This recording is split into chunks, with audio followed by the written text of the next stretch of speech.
basic safety tips, how to safely introduce your horse to other horses. So if you get a new horse and you're introducing them to, say, your herd at home, or maybe you're taking them to a different barn and there's other horses around, you want to make sure that that interaction is as safe as possible.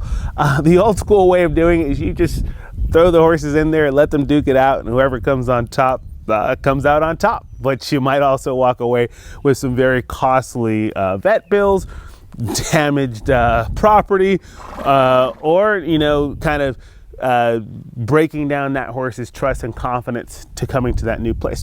So we want to be very methodical. We want to be very sensitive to the fact that horses are kind of part of a hierarchy, right? There's kind of a herd or pecking order, if you will. And yes, while they need to naturally figure those things out, there's some things that we can do to mitigate and make sure that that is done as safe as possible. So first thing I like to do is when I bring a horse to a new place is I will let that horse settle in an area that is isolated from the other horses. That's the first thing I'll do. So I might have them in a stall that's separated, or a pen or a paddock where there's not other horses that can immediately interact with them.